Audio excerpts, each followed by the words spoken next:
Hanggang saan ang limitasyon ng iyong pagtitimpi sa init kung ang tukso'y nakahain na at hinihimok ang mapusok at mapaglaro mong paningin?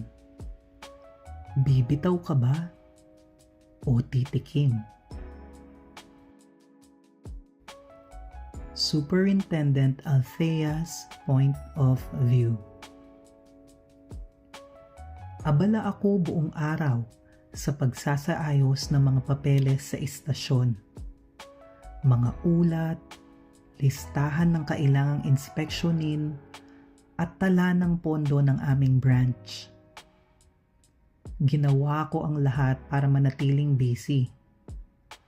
Ayokong mabigyan ng pagkakataon ang isip ko na malihis dahil alam kong sa isang iglap lang, hahanapin ko na naman ang presensya ni Carter. Kumakalansing sa labas ang mga gamit. Mukha yatang nagkakarga siya ng tangke o nag-i-inspeksyon ng makina. Pinilit ko talagang huwag lumingon sa bintana. Kahit alam kong malaki ang posibilidad na nakahubad na naman siya ng pang-itaas dahil sa init at bigat ng kanyang ginagawa. At sa simpleng ideya pa lang na iyon, parang may kaunting init na gumapang sa batok ko. Pilit ko itong pinapawi sa pamamagitan ng pagtutok sa trabaho. Pagsapit ng pananghalian, dumating na rin ang iba pa naming mga kasamahan. Sa wakas, nakahinga rin ako ng maluwag. Hindi na ako mangingiming lumabas ng opisina. Nagkayayaan ng ilan sa amin na kumain sa labas. Kaya't sabay-sabay kaming naghanap ng makakainan. Dahil may mga kaibigan din naman akong kapwa babae at lalaki sa team ko, kami-kami rin ang nagsama-samang naglamyerda. Pero gaya ng nakasanayan, si Carter ay hindi sumama nang siya ay alokin. Pinilit na naman niyang kumain ng mag-isa. Mailap talaga ang taong iyon, parang laging may sariling mundo. Pero sa kabila ng kanyang pagiging tahimik at distant, lahat ng nasa team ko ay nagsasabing isa si Carter sa pinakamaginoo at mabait na taong nakilala nila. Hindi siya mapili kung sino ang makakasama. Minsan nga raw ay nahuhuli pa nilang nakikisalo siya sa pagkain sa mga janitor mula sa kabilang gusali o kaya naman nakikipagkwentuhan sa mga tambay sa tindahan. Pero kapag kami na ang nagyaya, tilang laging may dahilan para umiwas. Ano bang bago? Tinakasan na naman tayo ni Inspector Velasco. Saan na naman kaya nagsususuot yon kapag may lakad? Biro ng isa kong katim habang ako'y nagmamaneho kasama sila sa kotse. I don't know, pero don't you think he's kind of handsome? Sagot ng isa naming kasamang babae. Biglang nabuhay ang usapan. Oo nga, kahit laging maluwag ang suot at mukhang hindi nagsusuklay, may dating talaga si Carter, ani ng katabi ko sa front seat. Sabay-sabay silang nagsitawanan sa pagchichismisan nila tungkol kay Inspector Velasco. Hindi ako umiimik, pero sa loob-loob ko, hindi lang pala ako ang may kutob na may tinatago talaga si Carter. Uy, pero aminin ninyo, napakasipag niyang magtrabaho. Pulido at matapang. Walang sinasanto yan kahit malaki pa yung sunog. Parang ang apoy yata ang umuurong kapag siya na ang umaaksyon, sabi ng isa. Napaisip ako. Lahat ng sinabi nila ay totoo. Kung pagmamasdan mo ang paraan ng pagtatrabaho ni Carter, wala kang masisilip na pagkukulang. Wala rin siyang pag-aatubiling sumabak sa apoy at usok. Tila ba laging handang tumulong, gaano man kahirap ang sitwasyon. This guy is really something. Well, yes, pero hindi yun ang nakakaintriga sa akin. Feeling ko talaga may girlfriend siya. Isipin mo, ni minsan hindi siya sumama sa atin. Baka strict ang nobya. Biglang sabat ng isa sa likod. Kung meron man siyang girlfriend, she's definitely one lucky woman. Kasi kahit palaging balot sa maluluwag na damit si Carter, halata pa rin ang matitipunong braso niya. At aminado talaga ako na malakas talaga ang dating niya. Napabuntong hininga ako. Heto na naman ako. Pumarada ako sa harapan ng isang Filipino restaurant. Hinahanap kasi ng panlasa namin ang masarap na pagkaing Pinoy. Medyo may kamahalan man ng mga putahe dito, minabuti pa rin naming kumain dahil miminsan lang naman kami magkayayaan sa ganitong klase ng lugar. Pagbukas ng isa naming kasama sa pintuan, para kaming mga tuod na napatigil. Shucks, nandoon si Carter. Nag-iisa sa isang mesa. Kaunti lang ang mga customer noon kaya agad namin siyang namataan. Sa dami ng pwedeng kainan, pareho pa kami ng piniling lugar. Diyos ko, ang tsansa nga naman oo. Habang napapatitig ako sa kanya, para akong nahihypnotize. Biglang bumagal ang paligid. Nakaalis ang uniforme niyang maluwag at nakasabit lang sa likod ng upuan. Suot niya ngayon ay simpleng puting sando lang, manipis at medyo hapit sa katawan. Nakapatong ang isa niyang braso sa mesa.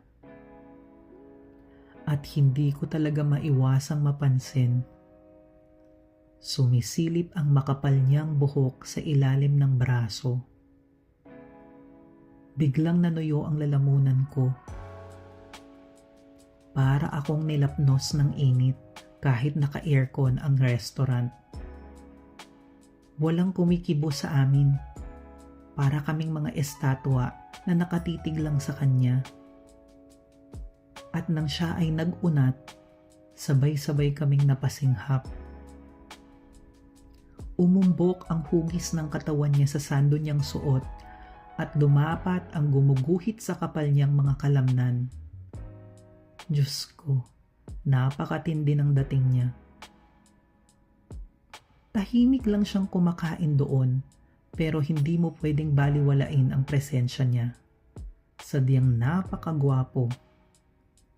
Makapal ang kilay, matangos ang ilong, at yung labi niyang mapula, hindi mo talaga aakalaing nagyoyosi siya tuwing break time. Pare ko, he's on another level. Bulong ng isa naming kasamang lalaking bumbero. Halos pabulong pero halatang bilib na bilib sa kanya. Bahagya akong napangisi.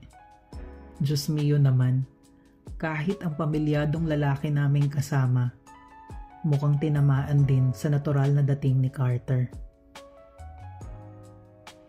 Carter's point of view. Iba talaga ang pagkaing Pinoy.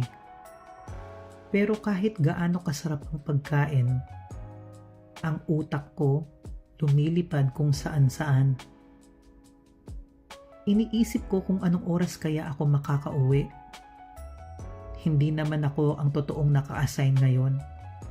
Kaya baka naman pwede akong pauwiin ni Soup Althea ng mas maaga.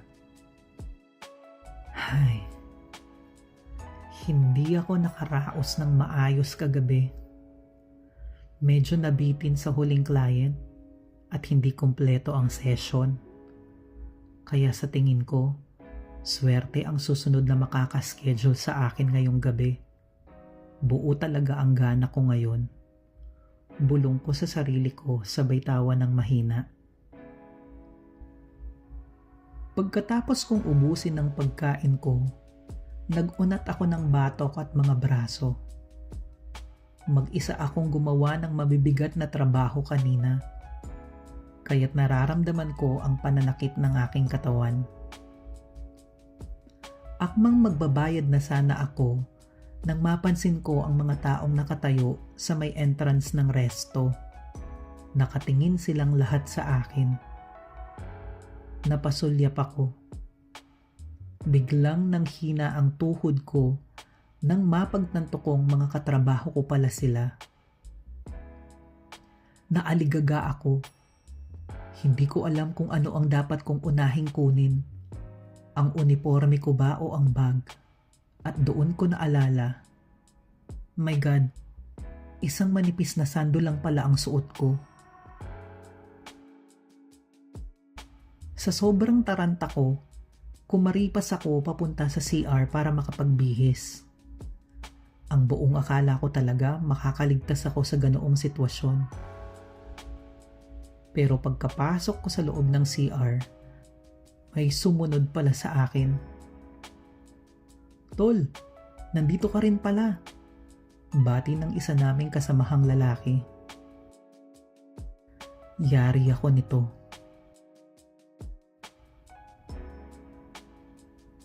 Althea's point of view.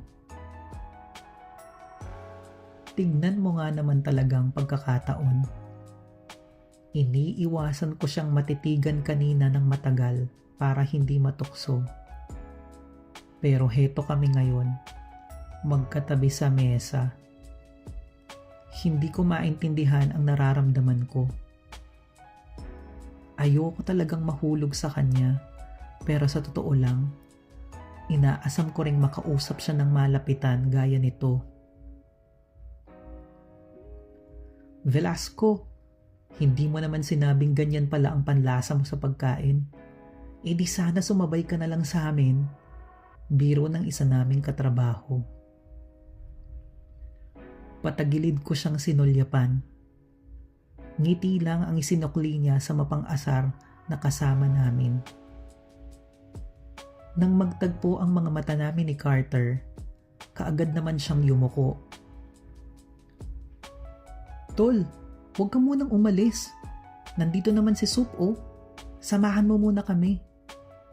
Anyaya ng isa naming kasama. Tsaka ang tagal na nating magkakasama.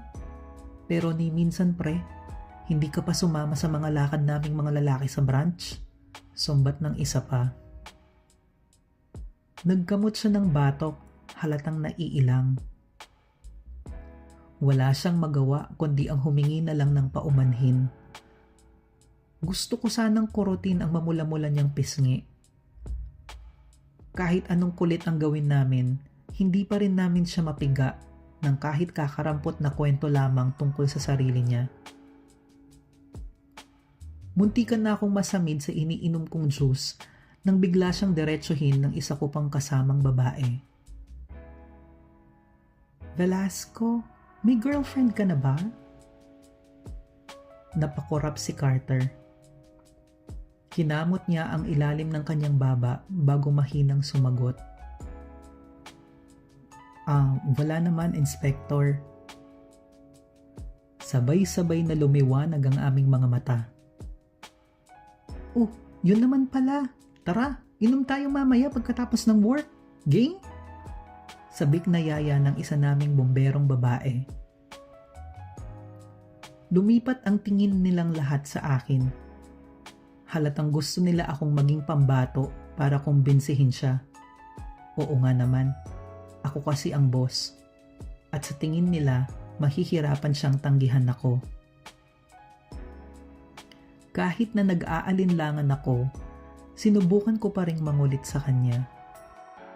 Total, kahit gaano ko pa itanggi, gusto ko rin naman siyang makasama ng mas matagal pa. Yeah, game ako. How about you, Velasco? Nauutal kong tanong. Lumunok siya sa kangumiti ng nakayuko. Salamat po, Soup. Pero may gagawin talaga ako mamaya. Next time na lang po siguro. Magalang niyang tugon. Doon na ako nawalan ng pasensya. Hindi ko na napigilang tanungin sa isip ko, ano ba talaga ang dahilan kung bakit ganoon siya kailag sa amin? Bakit sa tuwing may pagkakataong ganito na makahalubilo namin siya, parati siyang umaatras? Tapatin mo nga ako, Velasco. Ano ba talaga ang pinagkakaabalahan mo sa buhay? Parati kang mukhang puyat kapag umaga, pero pagpatak ng alas 5, mabilis ka pa sa daga kung makaalis. I am so curious about you. Pandidiretso ko sa kanya. Ang buong akala ko ay matatakot siya sa aking matalim na binitawan. Ngunit kabaligtaran sa aking inaakala, mahinahon pa rin niya akong sinagot. I am really sorry, Soup. I know I have been a mystery to all of you. Pero trust me, boring lang po ang buhay ko. Walang interesante hinggil sa akin. Sagot niya. Tinuloy-tuloy ko na talaga. Hinayaan ko nang sakupin ako ng pagkainis at nawalan na ako ng kontrol sa aking sinasabi. As in wala? Like kaibigan, magulang o anak kung meron man? Wala ka bang pwedeng ikwento? Medyo mataas na boses kong tugon sa kanya. Laking gulat ko nang napatayo siya sa aking sinabi. I am really sorry, Soup, but this is going too far. Pag-usapan po ninyo ako kung gusto nyo, o bansagang loner kung ano paman. Pero huwag nyo pong idadamay sa usapan ninyo ang aking pamilya. Excuse me. Hinawi niya ang kanyang buhok sabay bit-bit sa kanyang bag. Iniwan niya kaming nagitla sa kanyang ikinilos, ngunit wala ni isa sa amin ang nagkaroon ng sapat na lakas ng loob upang makatugon sa iniwan niyang mga salita sa amin. Carter's point of view. Sinakmal ko ang manibela ng kotse. Umuusok talaga ang pakiramdam ko habang nakahinto sa gitna ng mabigat na trapiko. Kay tagal kong kinimkim ang galit na kanina pa nananalaytay sa aking ugat. Sa dami naman ng pwedeng pag-usapan, bakit doon pa sila napunta? Sa temang pinaka-iniiwasan ko. Pagkadating ko sa opisina, agad akong nagpaalam sa iba naming kasama. Ang sabi ko ay i-inspeksyonin ko ang mga negosyanteng nasa listahan para sa mga nakapending na fire permits. Pero ang totoo, gusto ko na talagang umuwi. Bahala na, kung mapagalitan man bukas. Habang nakatulala ako sa mga nakatigil na sasakyan, nalungkot ako para sa sarili ko. Kung tutuusin, wala naman talagang mali sa sinabi nila. Wala akong kaibigan. Dahil pinili kong mapag-isa, pinili kong manahimik, alang-alang sa layunin kong hindi ko kayang talikuran. Wala akong pagsisisi. Kinailangan kong balutin ng tinik ang puso ko dahil ayoko nang masaktan pang muli. Dadalawa lang naman ang gusto ko. Ang matupad ko ang pangako ko sa ina at anak ko at muli kong makuha ang aking nobya. Pagpasok ko sa village namin, wala akong maisip na gagawin. Tiyak na malulungkot lang ako kapag umuwi ako sa bahay. Kakainin na naman ako ng lumbay sa oras na makita ko ang sketchbook. Itinigil ko ang sasakyan. Huminga ako ng malalim nang nakapikit. Hinalungkat ko ang nakatagong saya sa puso ko. Tinanong ko ang aking sarili, Sino ba talaga ang nakapagbibigay ng ligaya mula pa noon sa akin? Si Liz. Si Liz ang kasagutan ko. Pupuntahan ko si Liz. Yo, mga listeners ko! Dito po nagtatapos ang ating kabanata. Nagustuhan niyo po ba ang unti-unting pagliit ng mundong ginagalawan ng tatlo nating mga bida? Pero may iniwan na namang mahalagang impormasyon si Carter tungkol sa kanyang buhay. Ang sabi niya, si Liz ang nagpapasaya sa kanya mula pa noon? Paano kaya nangyari yon? Sama-sama po nating abangan mga listeners ko. Please don't forget to subscribe. Salamat po at paalam.